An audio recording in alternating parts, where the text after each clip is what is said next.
भारतीय टीम के कप्तान जसप्रीत बुमराह ने टॉस जीता। टॉस जीत करके उन्होंने कहा कि चलो भाई पहले बैटिंग करेंगे। और इसके पीछे मैंने आपको वजह भी बताई थी। आज से 2-3 दिन पहले मैंने आप लोगों के लिए वीडियो बना करके कहा था कि जो भी कप्तान यहां पर टॉस जीतेंगे वो यहां पर पहले बैटिंग करने का ही फैसला करेंगे। रीजन क्या है वो मैंने आपको बताया था कि भाई अब तक 4 मैचेस हुए हैं, चारों मैचेस में जिस टीम ने पहले बैटिंग की है, चाहे टॉस जीत करके की हो चाहे टॉस हार करके की हो, लेकिन उसी टीम ने जीत दर्ज की। यहां पर भी हमने वही देखा। जसप्रीत बुमराह ने टॉस जीता, पहले बल्लेबाजी करने का फैसला किया और पैट कमिंस जो कि बहुत चालाक कप्तान हैं, अपनी जिम्मेदारी निभा रहे थे। उन्होंने कहा कि ठीक है 50-50 डिसीजन है, अगर हम टॉस जीतते तो हो सकता है कि पहले गेंदबाजी करने का ही फैसला करते, लेकिन बड़े चालाक हैं वो टॉस जीतते तो 100% पहले बैटिंग करते। लेकिन एक बैट्समैन के बारे में मैं जरूर जिक्र करना चाहूंगा। हम सब ने उनको क्रिटिसाइज भी किया है, कमाल लाजवाब राहुल को, केएल राहुल को। लेकिन जिस तरीके से आज बैटिंग कर रहे थे KL Rahul, technically sound batsman है। आउटसाइड इंडिया एक अलग तरीके का कॉन्फिडेंस इनके बैटिंग में झलकता है, यह साफ हम सब ने देखा। और आज वाकई में अच्छी बल्लेबाजी कर रहे थे कमाल लाजवाब राहुल। अगर उनके साथ में यह नाइंसाफी नहीं होती तो जो बेईमानी की गई ऑस्ट्रेलियन टीम के द्वारा, और मैं कहूंगा कि थर्ड अंपायर के द्वारा, लिटरली मैं आपको बता रहा हूं कि भाई मैं तो सरप्राइज हो गया, मैं लिटरली सरप्राइज हो गया यार। थर्ड अंपायर बिना अलग अलग एंगल को चेक किए कैसे आउट दे सकता है, मैं समझ नहीं पाया। दूसरी बात यह है कि जब आपको पता है कि केएल राहुल अच्छी बैटिंग कर रहे थे, मेरे ख्याल से 26-27 रन बना चुके थे 74-75 गेंदों में, और अच्छी बात यह थी कि वो धीरे धीरे सेट हो गए थे। और वो एक ऐसे बल्लेबाज हैं कि अगर एक बार सेट हो जाते तो फिर वो बड़ा स्कोर कर देते। आज अगर उनके बल्ले से 70-80 रन आ जाते और भारतीय टीम का स्कोर अगर 200 के पार होता तो ऑस्ट्रेलिया की क्या हालत होती इस समय बताइए। अभी भी ऑस्ट्रेलिया 83 रन हमसे पीछे है, और अगर केएल राहुल यहां पर मान लीजिए कि 70-80 रन करके चले जाते या 50 कर देते, तो उसमें और 50 रन ऐड कर दीजिए ऑस्ट्रेलिया के जो 83 रनों से पीछे है उसमें, तो 130-135 रनों से ऑस्ट्रेलिया की टीम पीछे होती और उनकी हालत खराब हो जाती। लेकिन कहते हैं ना कि ऑस्ट्रेलिया में जब आप बॉर्डर गवास्कर टूर्नामेंट खेलने के लिए जाते हैं तो फिर वो कुछ नहीं सोचते हैं भाई। हमने तो रिकी पॉन्टिंग को इशारा करते हुए देखा था, स्टीव बकनर को ऐसे करते हुए, और स्टीव बकनर जो कि एक नंबर का बकवास अंपायर, स्टीव बकवास अंपायर, उसने ऐसे कर दिया, ऐसे इशारा किया, रिकी पॉन्टिंग ने ऐसे कर दिया। वो वही अंपायर थे जिन्होंने कि एक मैच में 6 इंडियन प्लेयर को बैन कर दिया था। आप लोगों को यह भी याद होगा कि जब बॉर्डर गवास्कर टूर्नामेंट से ठीक पहले भारतीय ए टीम ऑस्ट्रेलिया ए टीम के खिलाफ में मैच खेल रही थी, अनऑफिशियल टेस्ट मैच, पहला मुकाबला, ईशान किशन पर बॉल टेम्परिंग का आरोप लगा दिया ऑस्ट्रेलियन अंपायर ने। ईशान ने कहा कि भाई बिना मतलब आप कैसे गेंद चेंज कर रहे हैं। उन्होंने कहा कि आप लोगों ने गेंद को स्क्रैच किया है और इसीलिए हमें गेंद बदलना पड़ेगा। मतलब जिताने के लिए इतने उत्सुक थे अंपायर कि ईशान पर उन्होंने बॉल टेम्परिंग का आरोप लगाया था। और तब भी मैंने वीडियो बना करके आप लोगों को बताया था कि ये बॉर्डर गवास्कर टूर्नामेंट के एक तरीके से ट्रेलर है, अभी तो पिक्चर बाकी है। और अभी जो आपने देखा है केएल राहुल के साथ में होते हुए वो भी पिक्चर है।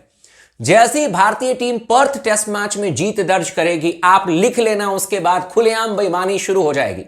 ऑस्ट्रेलिया को इस बार किसी भी हाल में बॉर्डर गवास्कर टूर्नामेंट जीतना है, और उसके लिए वो चाहे कुछ भी हो जाए, थर्ड अंपायर की आंखों में चाहे धूल झोंकने की जरूरत पड़ जाए, वो झोंकने को तैयार रहेंगे। इस बार वो मानने वाले नहीं है। और इसीलिए तो देखिए ना कितनी बड़ी बेईमानी केएल राहुल के साथ में उन्होंने कर दी।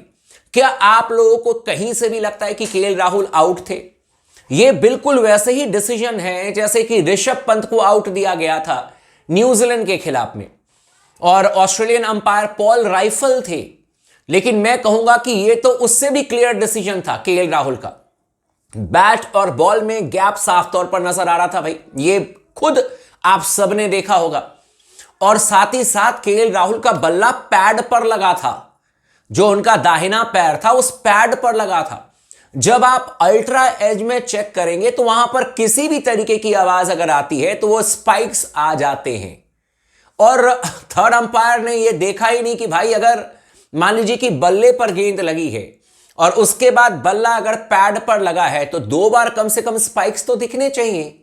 वो एक ही स्पाइक्स था और जब वो स्पाइक्स दिख रहा था उस समय केएल राहुल का जो बल्ला था वो पैड पर लगा था और गेंद बल्ले से कम भाई साहब 1 उंगली दूरी पर थी।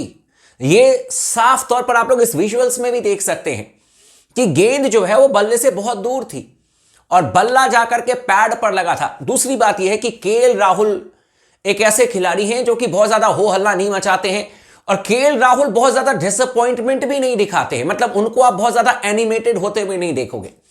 लेकिन केएल राहुल जब आउट होकर के गए उस समय केएल राहुल ने मुस्कुरा दिया था, हंसा था और हंसे थे अपनी किस्मत पर, हंसे थे ऑस्ट्रेलियन थर्ड अंपायर। ऑस्ट्रेलिया इस मैच में जो थर्ड अंपायरिंग कर रहे थे, मेरे ख्याल से मैं नाम भूल रहा हूं उनका, रूडी करके कौन से वो अंपायरिंग कर रहे थे, उन पर हंस रहे थे कि भाई ये कैसे संभव है कि बल्ला पैड पर लगा है, गेंद बल्ले से काफी दूर है और अंपायर ने किसी और एंगल में जाकर के चेक करने की कोशिश ही नहीं की, किसी और एंगल से देखने की कोशिश ही नहीं की और सीधे थर्ड अंपायर ने फैसला दे दिया ग्राउंड अंपायर को कि भाई आप अपने डिसीजन को बदलिए और केएल राहुल को आउट दे दीजिए। और उन्होंने केएल राहुल को आउट दे दिया।